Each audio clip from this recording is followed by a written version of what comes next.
এই পৃথিবীতে যাদের বাবা মা নাই, অল্প বয়সে বাবা মা হারিয়েছে, তারাই বুঝে পৃথিবীতে টিকে থাকা কতটা কষ্টের আর কতটা যন্ত্রণা। হারানোর কষ্ট নিয়ে তারা দিন পার করে, হয়তো সব সময় প্রতিদিন তারা তাদের বাবা মার কথা মনে করে। এই মানুষগুলো পৃথিবী থেকে চলে যায়, সেই মানুষগুলোকে কখনোই আর ফিরে পাওয়া যাবে না। বিশেষ দিনগুলোতে কিন্তু বাবা মাকে অনেক বেশি মিস করে যাদের বাবা মা নেই। বাবা মা হচ্ছে এক অমূল্য সম্পদ, যা কোনো কিছুর সাথেই তুলনা করা যাবে না, কোনো কিছুর সাথে তুলনা করা যায়ও না। যদি আল্লাহর পরে কেউ ভালোবেসে থাকে আমাদেরকে, তা হচ্ছে একমাত্র বাবা মা। বাবা মার উপরে আর কিছুই হতে পারে না। তবে অনেকেই বলতে পারেন সব বাবা মা কিন্তু একরকম হয় না, তবে আমি বলবো দেখার দৃষ্টিভঙ্গি চেঞ্জ করা উচিত আমাদের। বাবা মা যেমনই হোক না কেন, বাবা মা তো বাবা মাই হয়, তাদের সাথে তো কোনো কিছুর তুলনা করা যাবে না।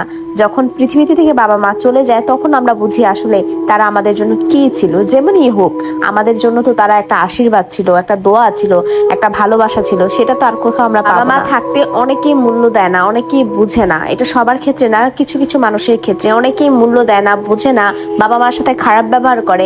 যখন বাবা মা পৃথিবী থেকে চলে যায়, তখন তার মূল্যটা তারা বুঝে, তখন কান্নাকাটি করে, তখন হয়তো একা ফিল করে, তখন বুঝে আসলে আমার বাবা মা ছাড়া পৃথিবীতে কেউ নাই।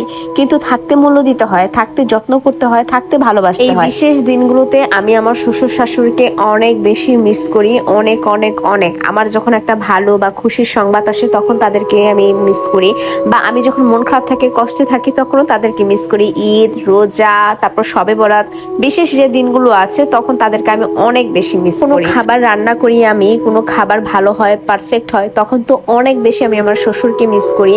কারণ উনি যখন আমার হাতের খাবার খেত, অনেক বেশি আমাকে অ্যাপ্রিসিয়েট করতো, খাবারটা অনেক মজা হয়েছে, আমি আবার খেতে চাই, এরকম ধরনের কমেন্ট করতো। তখন আমার অনেক বেশি ভালো লাগতো। তো যখন আমি একটা ভালো কিছু রান্না করি, বিশেষ দিনে বিশেষ কিছু রান্না করি, তখন আমাকে এইভাবে প্রশংসা করার মতো মানে আমার হাজবেন্ড ছাড়া কেউ নাই।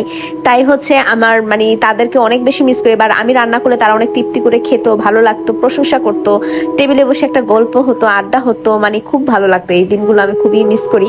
তাদেরকে আমি বেশি দিন পাই নাই, অল্প কিছুদিন পাইছি, হয়তো আমার ভাগ্যেই নাই। আনন্দের দিনগুলো, খুশির দিনগুলোতে আমি যতই খুশি থাকার চেষ্টা করি না কেন, মনটা কোনো না কোনো ভাবে একটু খারাপ হবেই আমার। শ্বশুর শাশুড়ির কথা মনে করে খারাপ হয়, বা আমি আমার হাজবেন্ডকে যখন দেখি তার বাবা মার জন্য কষ্ট পাচ্ছে, সে কবরস্থান যাচ্ছে, তখন আমার একটু খারাপ লাগে। অল্প বয়সে যখন বাবা মা চলে যায়, আসলে তারা বুঝবে এই জিনিসটা কতটা কষ্টের, কতটা খারাপ লাগে তাদের।